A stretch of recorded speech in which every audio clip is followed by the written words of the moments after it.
जो बयान दिया गया है नेतन्याहू की तरफ से, उसे आप किस तरीके से देखते हैं? देखिए मीनाक्षी जी, अब दुनिया में कोई नहीं पूछ रहा है तो धर्म पे उतर गए। पूरा नेटो कंट्री कोई सपोर्ट नहीं कर रहा है। बशर्ते बहुत से लोग तो नेतन्याहू को खोज रहे कि गिरफ्तार कर ले उनको। अब कोई साथ नहीं दे रहा है दुनिया के अंदर, तो अब वो धर्म पे उतर गए कि धर्म को आगे ला रहे हैं। धर्म धर्म से क्या लेना देना है? ये लड़ाई ईरान वर्सेस इजराइल की है, फिलिस्तीन की है, यूक्रेन की है। कोई एक लड़ाई थोड़ी है। ये पूरी लड़ाई चल रही है नेक्सस वर्सेस नेक्सस की। एक तरफ अमेरिका और इजराइल का नेक्सस है, दूसरी तरफ चीन, रूस, ईरान और नॉर्थ कोरिया का नेक्सस है। ये दोनों लड़ाई, दोनों तो अलग अलग धर्म के लोग हैं। वो तो बुद्धिस्ट कंट्री है नॉर्थ कोरिया, और यूक्रेन कौन है, रूस कौन है। ये सब चीजें जब हारते हुए कहते हैं ना कि जब चूहे की मौत आती है तो कहते हैं शहर की तरफ भागता है। अब उनको कोई पूछ नहीं रहा। एक सवाल और इसी के अब कोई साथ पूछ नहीं रहा है तो अब धर्म पे उतर गए। फाजिल अहमद जी, इसी के साथ एक सवाल और कि कहीं ऐसा तो नहीं है कि उनके पर्सनल एक्सपीरियंसेस बोल रहे हैं आप? हमास के साथ उनका हमने युद्ध देखा, उसके बाद ईरान ने किस तरीके से प्रॉक्सी अपने भेजे हैं, हिजबुल्लाह भेजे या हूती भेजे, कहीं ये पर्सनल एक्सपीरियंस के आधार पर तो नहीं कह गए नेतन्याहू ऐसा? नहीं, नेतन्याहू पर्सनल एक्सपीरियंस पे कुछ नहीं बोले। वो हार का खौफ उनको जो है ना, बुरी तरह जो हार है उस पर बोल रहे। ये लड़ाई शुरू यूक्रेन को लेके हुई। यूक्रेन के रिएक्शन में फिलिस्तीन वगैरह सारे लोग एक लामबंद हुए। एक लामबंदी की लड़ाई है, और 40 साल से फिलिस्तीन के लोगों पर जो जुल्म हो रहा है वो कौन कर रहा है? वो कौन कर रहा है? ये बात समझने की बात है ना जी। ठीक है राहुल तालान जी, ऐसा है पर्सनल एक्सपीरियंस है या फिर हार दिखाई पड़ रही है जैसा कि फाजिल अहमद जी कह रहे हैं, इसलिए इस तरीके की बयानबाजी हो रही है वहां से नेतन्याहू की तरफ से? देखिए मीनाक्षी जी, उनका अपना पर्सनल एक्सपीरियंस हो सकता है, बयान हो सकता है, लेकिन मैं तो बिल्कुल इस चीज़ से इत्तेफाक नहीं रखता हूँ। पूरी दुनिया इस्लामिक टेररिज्म से पीड़ित रही है, लंबे समय तक पीड़ित रही है। बताइए, ट्विन टावर गिरे क्यों गिरे थे? मुंबई में हमला हुआ क्यों हुआ था? हिंदुओं को ख़त्म कर देंगे, हनूद और यहूद को ख़त्म कर देंगे, ये कौन बोलता है? तो ये सारा मुस्लिम उम्मा की बात कौन करता है कि सारी दुनिया को इस्लामिस्ट बना देंगे, इसकी बात कौन करता है? और जो भी यहूदी मारे गए, जब 26/11 हुआ था तो यहूदियों को चुन चुन के मारने वाले पाकिस्तानी आतंकवादी वो क्यों मारे गए थे? और मानवता का लगातार हनन कहाँ कहाँ हुआ है पूरे वर्ल्ड में, आप देखेंगी तो आपको समझ में आएगा। अच्छा ये बताइए कि जब इराक में लड़ाई हो रही थी तो वहाँ यजीदियों को क्यों मारा गया था? उनका भूल गए है ना? रुक जाइए, अभी रुक जाइए ना, अभी जरूरत क्या है? मैं आपके बीच में नहीं बोला था। वो यजीदियों को क्यों मारा गया था? महिलाओं कोई मंडी किसने लगाई थी?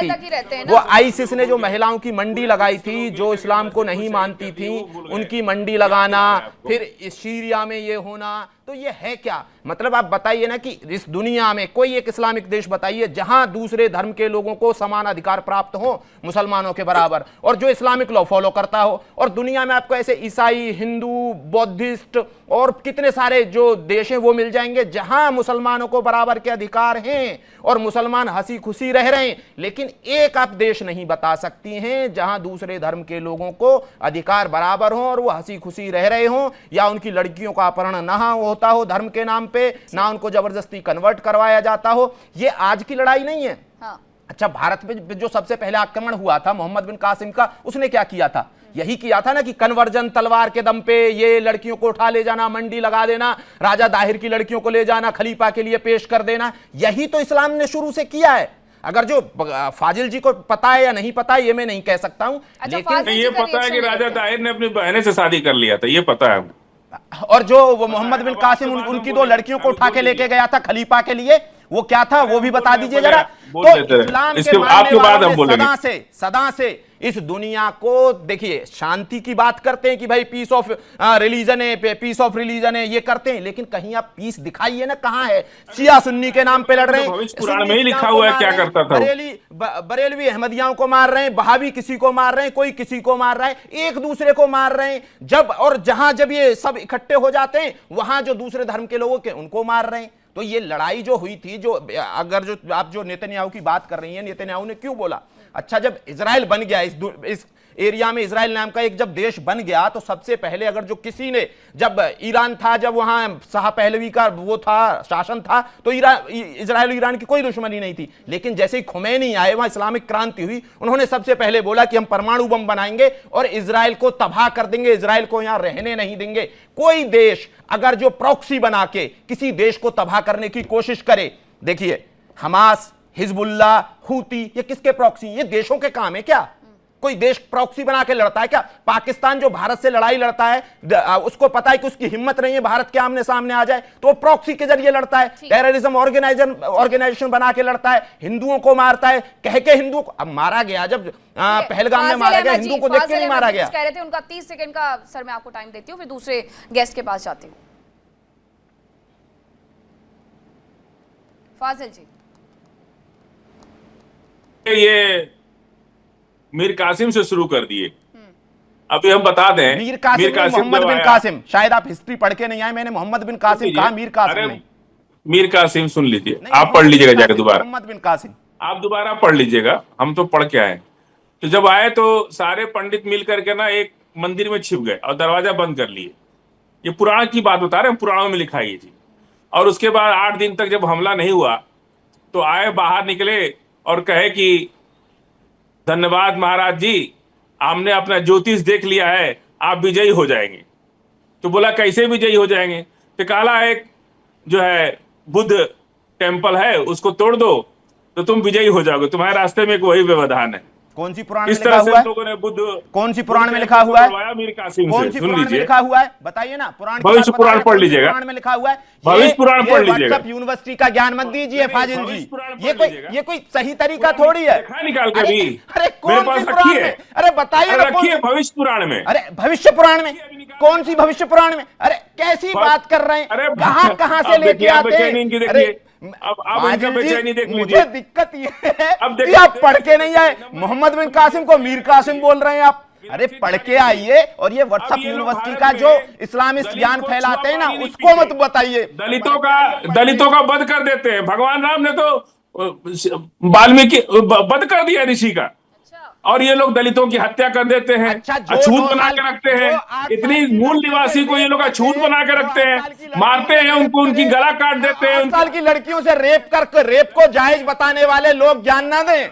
8 साल की लड़कियों से रेप करने वाले और उसको जायज बताने वाले लोग ज्ञान ना दें। अपना ज्ञान अपने पास रखिए। पता है आप कितने बुद्धिमान हैं, जब से इस्लाम अपना है, बताइए ना कितने आविष्कार किए इस दुनिया में, क्या किया है आप लोगों ने? बीच में नहीं बोल रहे थे, के अलावा किया क्या है? आप ही बोल लीजिए फिर। अरे बताइए ना, हम बीच में नहीं बोल रहे थे। इस्लाम आया दुनिया में, तबाही के अलावा किया क्या है? उससे पहले बताइए कि इतने सारे आविष्कार कर दिए, मानवता को ये दिया, मानवता के लिए कोई योगदान है लोगों को मारने और खून बहाने के अलावा आपका? कभी चांद पर जाने का कौन योगदान है? कोई योगदान है? 2 टुकड़े दलितों को मारना, दलितों को प्रताड़ित करना, बिना किसी कारण उनको न शिक्षा का अधिकार, न पढ़ने का अधिकार, न प्रॉपर्टी रखने का अधिकार, ये सब कौन रोक रहा था? अरे यही तो इस्लाम रोक रहा है। इस्लाम रोक रहा है, तभी तो यूनिफॉर्म सिविल कोड की जरूरत है इस देश में। इस्लाम रोक रहा है, इस्लाम महिलाओं को यह अधिकार हासिल नहीं है। हिंदू कोड बिल ने हिंदू महिलाओं को यह अधिकार दिए। महिलाओं को तो जिंदा जला, अपने ही घर की औरतों को जिंदा जला देते थे आप लोग। अरे आपने तो मंडी लगा दी महिलाओं की। अरे कहाँ इज्जत है? अपने परिवार की औरत को जिंदा जला देते थे। ये तो फाजिल अहमद जी इतना महिला हितैषी हो रहे हैं कि बस सारे आपको उदाहरण ही महिलाओं के मिल रहे हैं। हाँ, और किसी का कुछ याद नहीं आ रहा? हमने तो कहा ही नहीं। सुनिए, आप छाती ठोक करके यही कहते हैं ना कि सती प्रथा रुकवाने वाले कहां पर जाकर के पढ़ते थे? कहां पर जाकर के पढ़ते थे फाजिल अहमद जी? लीजिएगा। हाँ, इन्होंने बात किया कि फिर आपको याद आ जाएगा सती प्रथा किसने रुकवाई। नहीं रुकिए, मेरा पूरा होने के बाद आप बोल लीजिएगा। अरब के अंदर दुकानों में ताला नहीं लगता, मेरे यहाँ से घर से साइकिल चोरी हो जा रही है। भारत के अंदर जा सकते हैं ना? किसने मना किया है आपको ईरान जाने के लिए? हिंदू को प्रधानमंत्री हम लोग बना रहे हैं। आपको मुंह तो लगाते नहीं है, बताइए आप। हाँ, जाइए ना। आप वहां पर सच्चे मुसलमान भी नहीं माने जाते, और ये हर बार अच्छा नहीं लगता है कि आप अपने देश के सापेक्ष में दूसरे देश के उदाहरण दें। अगर आपको इतना ही मोहब्बत है मिडिल ईस्ट के देशों से तो जाइए। अब जरा आप ये देखिएगा कि आप शिया में जाएंगे या सुन्नी में जाएंगे, ये जरा आप देख लीजिएगा। कहीं अगर आप उइगर में चले गए तो चाइना के हाल तो डॉक्टर HS रावत और ज्यादा खराब हो जाएंगे। वहां पर जाकर के तो सांस लेना दूभर हो जाएगा। यहाँ कम से कम बैठ करके हर धर्म के लोगों को, हर धर्म के गुरुओं को आप गाली तो दे पाते हैं। बाहर जाकर के करके देखिएगा आयतुल्लाह अली खामनी को गाली देने का नतीजा वहां पर क्या होता था। Doctor H S Rawat. देखिए मीनाक्षी जी, नेतन्याहू जी ने जो बोला है ना वो बिल्कुल परफेक्ट बोला है। आज पूरा जो विश्व है ना वो बारूद के ढेर पे उसके रखने की जिम्मेवारी पूरी इस्लामिक कंट्रीज की है और इस्लामिक जिहादियों की है। यानी इनकी जो किताब है ना उस किताब में ही जिहाद लिखा हुआ है। इनकी सोच है कि तलवार के दम पर इस्लाम उनको कन्वर्ट करो, अगर तलवार के दम पे नहीं तो जजिया टैक्स करो, नहीं तो कत्लेआम करो। कहीं प्यार से रह नहीं सकते और प्यार से नहीं रह सकते, इसलिए अमेरिका भी खफा है, यूरोप भी खफा है, नाटो भी खफा है, कनाडा भी खफा है और ये आपस में भी खफा है। यानी एक दूसरे को भी नहीं देख सकते, इसलिए विनाश तो निश्चित है, इसमें कोई दो राय नहीं है, क्योंकि ये आपस में ही एक दूसरे के हत्यारे बने हुए हैं।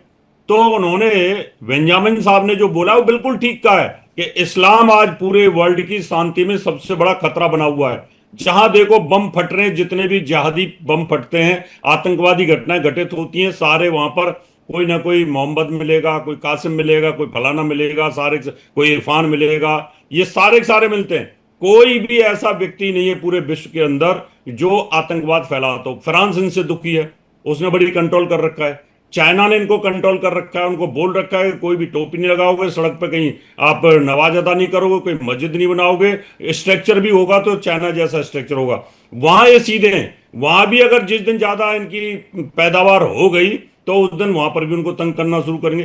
जिनको बचपन से सिखाया ही जाता है। Doctor H S Rawat ji, ये युद्ध तो किसी और बात को लेकर के शुरू हुआ था ना कि परमाणु हथियार बनाए जा रहे हैं, फिर इसको धर्म से जोड़ करके, क्योंकि ये आरोप अमेरिका पर भी लग रहे हैं, ट्रंप पर भी आरोप लग रहे हैं कि वो बाइबल के नाम पर जो सैनिक हैं उनका माइंड वॉश करते हुए नजर आ रहे हैं। तो कहीं ये तो नहीं कि धर्म युद्ध से जोड़ करके लड़ने की कोशिश किया जा रहा है और फिर इसके साथ साथ तो अमेरिका के साथ जो कंट्री खड़ी हुई है वो भी सीधे सीधे फिर जाकर के ईरान के साथ खड़ी हो जाएंगी और अमेरिका के खिलाफ। देखिए मीनाक्षी जी, आपको एक चीज बता देता हूं, अभी युद्ध तो अभी शुरू हुआ है ना, ये युद्ध से पहले भी अगर देखा जाए तो अमेरिका और डोनाल्ड ट्रंप और उससे पहले सबके बार बार स्टेटमेंट आप सुनिए, सबने कहा कि इस्लाम सबसे बड़ा खतरा है। और जब 9/11 का हमला हुआ था उस समय से इनकी हिट लिस्ट में और उससे पहले भी इनकी हिट लिस्ट में थे। ऐसा नहीं कि आज ये युद्ध हो गया तो आज वो धर्म का सहारा ले रहे हैं, तब नहीं तो ये इतना कितना बुरा हाल किया इन लोगों का। क्यों क्यों क्यों करते वो, क्यों हमला करते अफगानिस्तान के ऊपर, क्यों हमला करते इराक के ऊपर? क्योंकि इन सबको ये पता था कि इस्लामिक जिहाद जो है अपने धर्म के लिए कट्टरता लिए हुए है। ये अमेरिका को आज से नहीं पता, ये ऑस्ट्रेलिया को आज से नहीं पता, और आज तो लंदन की स्थिति हो गई है कि वहां का जो मेयर है और अमेरिका का जो मेयर है वो भी इस्लामिक हो गए और वहां जिहाद फैलाना शुरू कर दिए, वहां सड़कों पर नवाज़त करने शुरू कर दिए। तो ये कहीं ना कहीं इनकी जो किताब में लिखा है उस किताब के आधार पर चलते हैं और वो उसी का अंजाम है कि कहीं ना कहीं इनका दुष्परिणाम इनको झेलना पड़ेगा और ये धर्म की लड़ाई तो खुद पैदा करते हैं, क्योंकि इस्लाम खतरे में है, ये इनका नारा। इमरान खोकर जी मेरे साथ जुड़ गए। इमरान जी, जिस तरीके से पूरी दुनिया से तस्वीरें आती है वो वाकई हैरान करने वाली होती है कि आखिरकार जो व्यवहार हो रहा है वो किस आधार पर किया जा रहा है। कई जगह पर हम तस्वीरें देखते हैं कि महिलाएं अगर बुर्का पहन करके घूम रही हैं तो उन्हें उन कंट्री से हटाया जा रहा है। हम लंदन में देखते हैं कि किस तरीके से ग्रूमिंग गैंग है जो एक्टिव नजर आती है। हम फ्रांस में देखते हैं कि किस तरीके से वहां पर दंगे भड़क जाते हैं। सारे आरोप एक ही समुदाय पर लगा दिए जाते हैं और अब ये कोई पहला बयान नहीं है जो नेतन्याहू की तरफ से दिया गया है। ऐसा ही बयान दिसंबर 2025 में ट्रंप की तरफ से भी दिया गया था। क्या मायने इसके?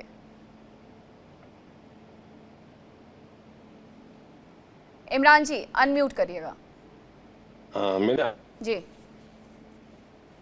बोलिए। इमरान जी, आपकी आवाज में थोड़ा सा इशू आ रहा है, उसे मैं ठीक करवाती हूँ। के जी आप जवाब दीजिएगा सेम सवाल।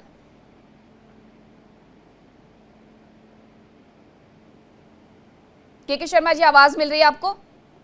हाँ, आवाज मिल रही है। जी जी, आप ही जवाब दीजिएगा इस बात का। ऐसी जो तस्वीरें आती हैं वो भयावह भी होती हैं और ऐसी तस्वीरें फिर क्यों आती हैं? एक बार फिर से सवाल पूछेंगे? मेरा सवाल यही था कि लंदन में हम देखते हैं ग्रूमिंग गैंग, दूसरी तरफ हम फ्रांस में देखते हैं कि वहां से तस्वीरें आती हैं कि कुछ लोगों ने मिल करके पूरी जगह को आग के हवाले कर दिया, उसमें भी एक ही समुदाय का नाम आता है। अब ये नेतन्याहू का बयान, उसके पहले ट्रंप का बयान, तो ऐसी तस्वीरें तो चिंताजनक भी तो हैं। देखिए, ऐसी तस्वीर चिंताजनक है, लेकिन नेतन्याहू की जो बातों को हम ज्यादा तवज्जो नहीं देना चाहिए कि नेतन्याहू जो है वो खुद यहूदी है, न कि मुसलमान है। और वो अभी जिस तरह से मुस्लिम कंट्री से उनकी लड़ाई चल रही है, तो ऑब्वियसली उनके मुंह से तो किसी मुस्लिम की तारीफ तो नहीं सुनेंगे आप। अब रही दूसरी बात मुमताज की, मुमताज क्या 2 पैर खुद कब्र में है, अभी दोनों पैर कब्र में है, और कब वो लटक जाए उसका पता नहीं है। और जो हिंदुओं से शादी की हो या जो हिंदुओं के पिक्चर में काम किया हो, पूरा आपको पता है कि जिसकी कमाई उन्होंने खाया है, और तो नमक हलाल तो नहीं करेंगे ना। मुमताज इज नॉट ए मुस्लिम, मुमताज कोई मुस्लिम है, लेकिन ये आपसे किसने कहा कि वो मुस्लिम नुमाइंदा नहीं है? नुमाइंदा नहीं है। इतना खराब बयान है कि 2 पैर कब्र में लटक रहे, तो उनकी बातों का महत्व कम हो जाता है। मैं बोल रहा हूँ आदमी मरने वाला हो तब भी उसकी बात, अगर जो कोई बात कह रहा है तो उसका महत्व कम हो जाता। आप तो वकील है ना के शर्मा जी, जो झेला होगा वही है ना? तो कहा। अच्छा, आप वकील है ना, ये बताइए ना, आपको समझना चाहिए कि वो बात की इंपॉर्टेंस है, ये नहीं है कि वो कितनी एज रही या क्या है, उनकी एज क्या है। एज से किसी का लेना देना नहीं है। फाजिल जी को कि भाई बीच में नहीं बोलना है, लेना देना है। अगर जो उन्होंने समझा, अरे सलाम जी, स्टूडियो का फायदा मत उठाइए, शरण देना। अच्छा ये बताइए, पूरी दुनिया में भारत आप एंकर हो गए क्या?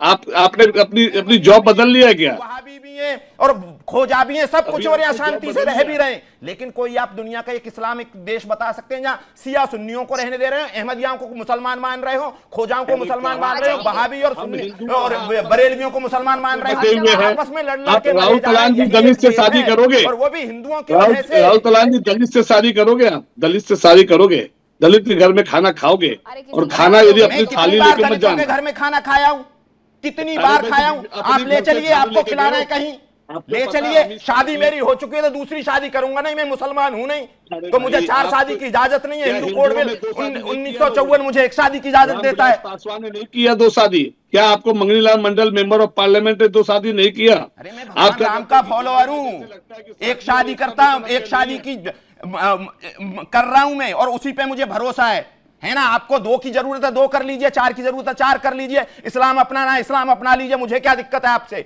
लेकिन नहीं राहुल जी थोड़ा सा स्टूडियो का हमें बोलने दीजिए ना, मुझे भी बोलने दीजिए। आप स्टूडियो का फायदा ज्यादा उठा रहे हैं। तो आप चलिए, मैं चलूंगा, लेके चलिए, दोनों खाएंगे। अच्छा एक एक करके प्लीज। हाँ बोलिए। फाजिल जी, मेरा टाइम मिला था, मैडम ने बड़ी देर बाद मुझे टाइम दिया है, प्लीज आप लोग से हाथ जोड़ के बोले पैर पकड़ लूं क्या आपका? पैर तो नहीं पकड़ना है तो बोल दीजिए। हाँ, मेरा ये कहना है कि राहुल जी, आपकी सोच मेरी सोच नहीं हो सकती है, मेरी सोच आपकी सोच नहीं हो सकती है। मुमताज की जो स्टेटमेंट है, मुमताज जाने, मुमताज ने क्या दिया है क्या नहीं दिया है वो मुमताज जाने।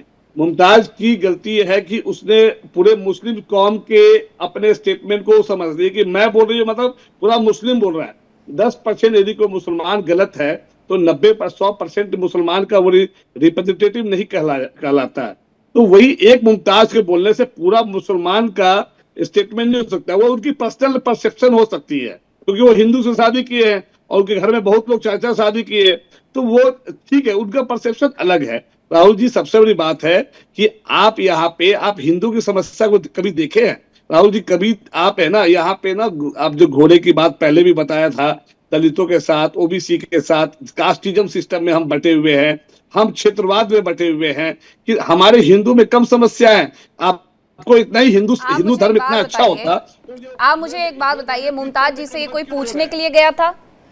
के जी, वो तो एक इंटरव्यू में बैठी हुई थी ना, किसी ने उनसे हिंदू मुसलमान सवाल पूछा नहीं, उन्होंने खुद जवाब दिया। और एक एक्ट्रेस होकर के जब किसी को इतना वक्त लग गया सालों का, जिनको आप कह रहे हैं कि 2 पैर कब्र में है, जब एक एक्ट्रेस होकर के उन्हें इतना लंबा वक्त लग गया, तो फिर आम महिलाएं क्या बोल लेती होंगी इस बारे में कि 3 शादी 4 शादी करते हैं वो छोड़ देते हैं?